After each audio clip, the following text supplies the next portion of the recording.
Hello everyone, this is Agahozo BIX Podcast. I invite business owners, innovators, and everyone who is located in business. Today we are going to discuss about education. Education sector is also a part of business and economy.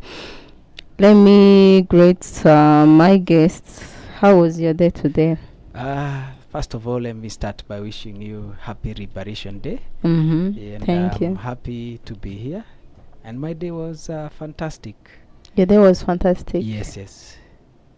Mm-hmm. And of course, the journey to here was a bit Was very hard. Bit lost, but I'm happy to be here and to celebrate this Liberation Day with your viewers. Okay, describe yourself to Agahozo BIX Podcast for us. Okay, viewers, my name is Festus Irungu. I'm the head of Department of Journalism, Film and Communication at Mount Kigali University. And I'm happy to be in this podcast to share with you on business matters and of course on academic and education matters. Okay, you start wishing me a happy liberation. What does liberation means to you?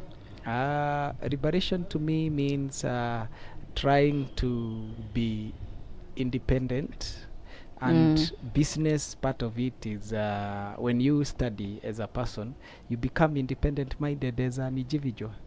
So you are freeing your mind from so many things so that no one can be able to be determining for you, so that you can be able to apply logic and reasoning.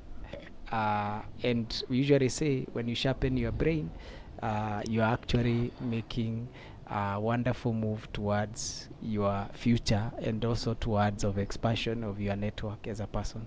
There is people, like viewers from different parts of the world, Rwanda and this East Africa in general. You say you are from Mount Kigali. Before it was Mount Kenya, and even someone can ask himself or herself, Mount Kenya University had changed to Mount Kigali University. Where is the difference? Actually, initially when Mount Kigali came to Rwanda was known as Mount Kenya University, Rwanda campus. And from 2018, the university decided we need to have an independent campus or an independent university here in Rwanda. And it comes with the benefit because initially our student would go to Kenya for graduation, and then once they graduate, they will have to get equivalents to be able to their degrees to be recognized in Rwanda. But after applying in 2018, in 2013, through a ministerial order, through a cabinet sitting, we were able to be granted an accreditation to become an independent university here in Kigali in Rwanda. So now we have Mount Kigali University, which is a baby that was born out of Mount Kenya. Okay. Of course, we still have some students, we call them the cross-border face-off. So we still have the last lot should be graduating this, but of course there are those who, due to other factors, will delay a bit. So we still have like up to 2027 so that we can clear all of them. So initially, like the beginning of the last year and other years, we have been from 2023 we have been learning two university concurrent, because we have been learning Mount Kenya University the student we are clearing, and now we have the Mount Kigali University. But we also expect the first lot of Mount Kigali to be graduating this year, since they have finished their 4 academic year, and those who have masters who have already finished their 2-year academic from 2023. It's almost 2 years now, so they will be graduating soon. That means Mount Kigali University is a great example of Rwanda education hub. Someone can ask, building an education hub, is that easy? Of course, nothing that comes easy. What are the opportunities even challenges? Even a baby, when he's growing up, there are challenges. He has to crawl and of course become a big person. So the same case when it comes to building education, And especially in our case, like now, Mount Kigali, since it's as a person who have observed Mount Kigali being born, I can't say I've seen different things that if you are starting a university, you need to be aware. If, for example, in Rwanda, you need to ensure that you abide to the policies and to that have been set by the HEC, that is the Higher Education Council here in Rwanda. And of course, if it's curriculum, you have to change. In Mount Kenya, we were using the unit based. Here we are using the the module based. So these come with the different challenges and of course different opportunities. Yes. What are the opportunities and even challenges, so that there is someone who want to invest in education sector like Mount Kigali? In education sector, of course, challenges is trying to ensure that you offer relevant courses and programs that are in demand in the market, because you, at the end of the day, you don't want to offer a program that people at the end of the day after graduating they will start tamarking on the road. So you have to offer a program that is relevant and relevant to the consumers. And here we talk of consumers, we are talking of the people who are going to consume this graduate from what you call the employers, the customers who will be served by these people, because we create people who will serve in the media industry, people who will serve in the hospitality industry, people who will be serving people at the hospital as nurses, people who will be dentists. We are dealing with lawyers, we are dealing with so many other programs. So maybe in Mount Kigali we have different schools. Maybe I would have explained that we have like 5 schools. We have the School of Business, School of Education, School of Law, School of Information Computing and Media Studies. We have the School of Business, and of course we have the School of Nursing. So all these schools, they at the end of the day, when they produce graduate, these graduates have to be competitive enough and have the right skill to be able to serve the market that is there outside. You have many different faculties, but if when a foreign university want to come to Rwanda or want to operate, what are the requirements? Is that easy to get the requirements from the government? I may not speak on that, but because I'm not per se as a regulator, but using my little knowledge that I have as an educator in this sector, what I know, you must get accreditation by the Higher Education Council. You need to get that accreditation so that you can be able to establish yourself. You need to register with the Rwanda government's governance board, that is RGB, and any other relevant board that is there to license people. And then you need to show that wherever you are coming from, you are also accredited. For example, Mount Kenya was accredited. In Kenya, we don't talk of accreditation. We talk of recognition. Their degree, the institution was recognized and given chartered. Actually, the word that usually used for universities in Kenya is chartered. It was chartered in Kenya, so it was allowed to offer degree there. So you need to be a chartered university from wherever you're coming from.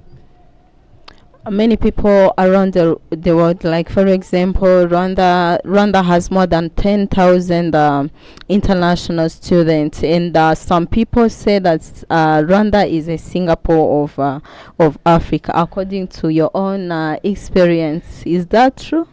It is true, because when I look around and I see the kind of development, I've been fortunate enough to have stayed here over 5 years, and I have seen development happening in front of me. When I came there in this place, that is in Kigali, this Bugesera Nyamata highway, it was not there. It was only a dual. It was not a dual carriage, but now it's a dual carriage. So I've witnessed Kigali transform, and I can tell you the future of Kigali. It will become it will now not become the Singapore Africa. It will become the Rwanda of Africa for everyone to come and see and learn from them. And of course, already it is one of the safest and one of the cleanest city that I have ever been in the world. I've traveled in Europe, I've traveled in Asia, I've traveled in Africa, many countries, but I can't say I have not gotten another experience like the way I've gotten here in terms of safety, in terms of cleanliness. What's still to be improved? You really have a good experience about Rwanda. What still need to be improved? Of course, there is still much to be improved because we are not there. Otherwise, we had reached there, we would have now relaxed. But there is still much that we can improve. When it comes, we are not yet where we are. Because my experience when I went to Europe, we were using underground train. So maybe we'll also have subways in Kigali one of these days. And there's still much improvement that is going on when it comes to parks that are being constructed. The housing sector is also an area that I think it need much improvement, and I think the government has a master plan on it. So if that is actualized, because with my conversation and also my experience, housing sector is a booming sector, and the prices are really going up for us who maybe do not have who have not built, who are still paying rent. I can tell you that area need to have more houses, even if it's apartment that people can let, and let it be affordable for the common man person. Of course, there is the issue of sewerage system and water. So we still have much to do, and I know it will happen. Rwanda is competing with different cities like Nairobi, Kampala, Accra, Ghana, and South Africa for students. What do you see made Rwanda very unique? Because we have many different international students. As I said, one of the unique ways about here, and one of the things that, for example, our university, we are able to get students from West Africa, many of them from Sudan, and many even East African country. One of the unique ways of why Rwanda is attractive is the cost. It is affordable to many of it, and also quality, because it's not just cheaper, it is also quality. Because you find like maybe the degree that people are paying 3 times in Kenya, here they are paying less.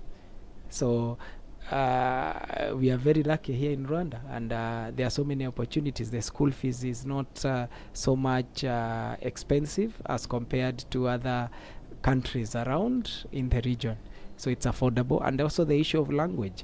Rwanda should take that advantage, because there is French, there is also English.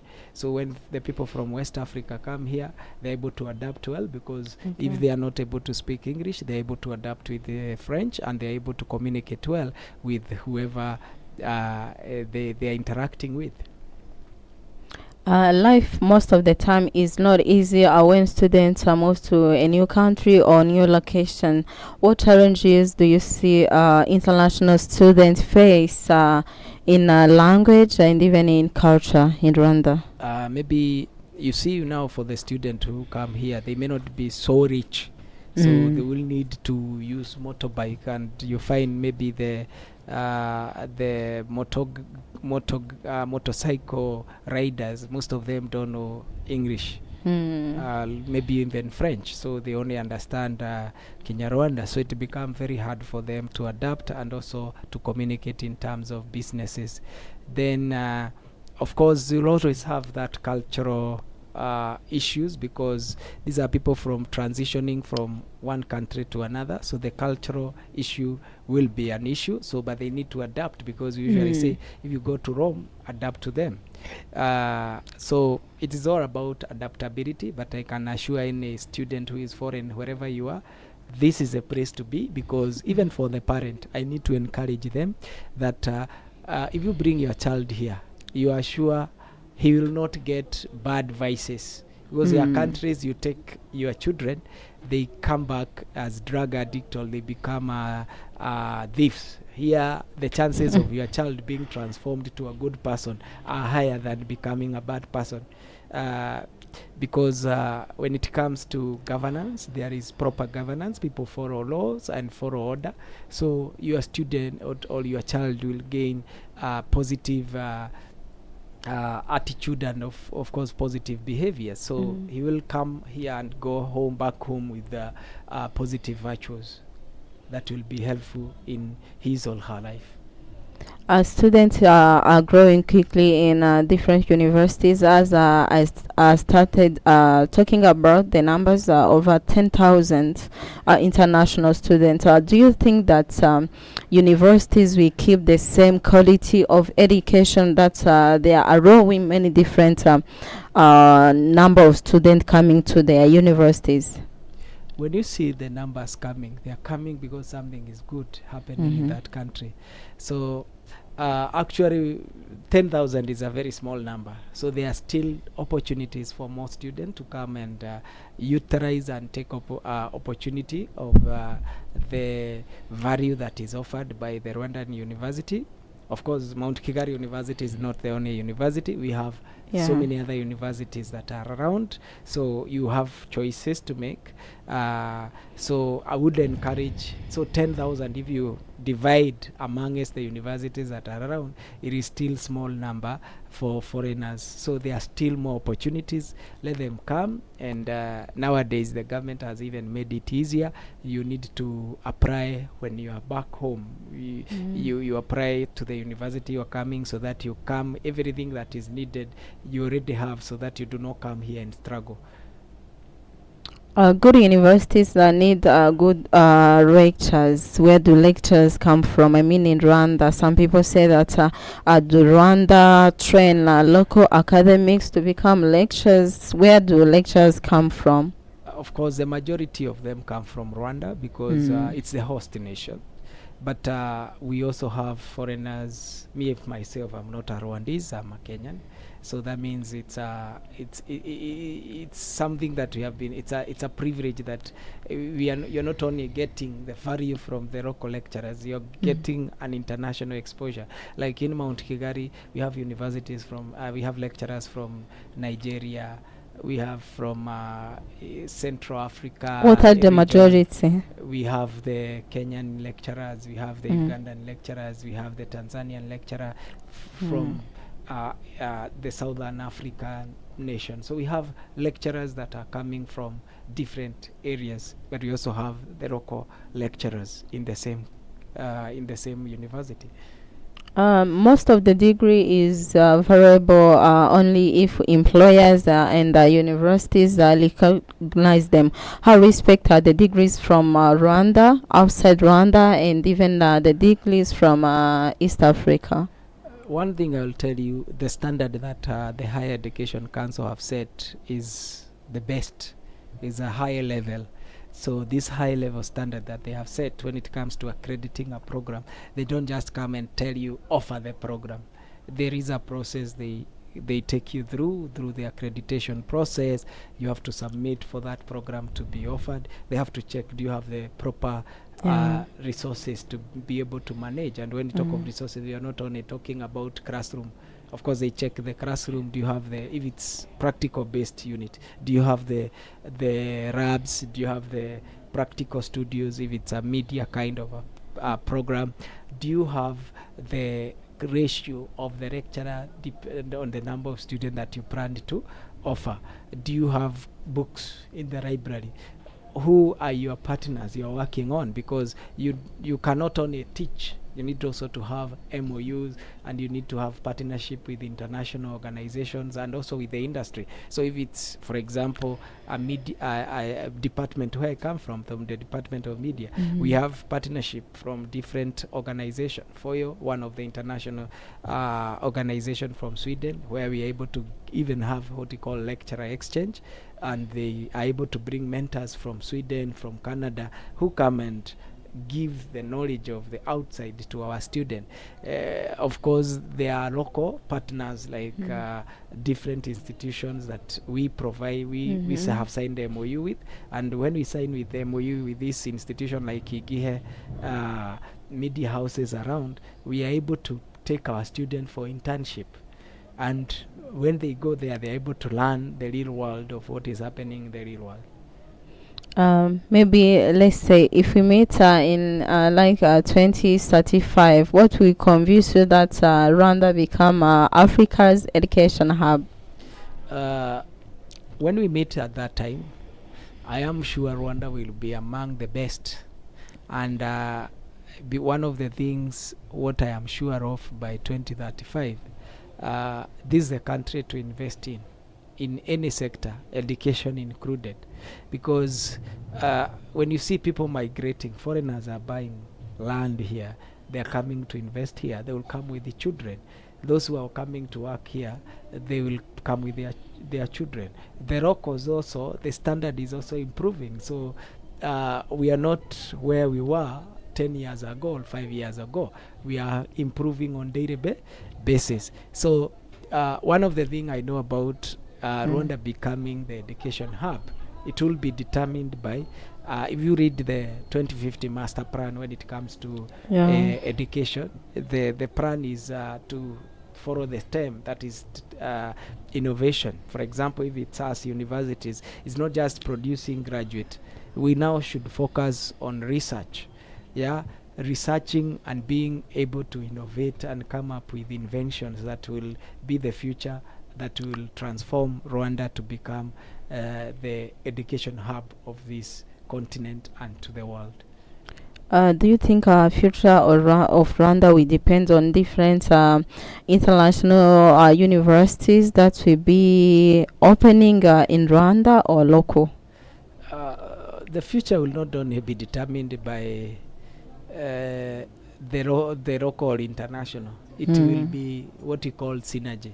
All of them working together, because if the local one work without collaborating with the international, then we will not be doing. Education is about sharing knowledge, and sharing knowledge you don't only share in your village.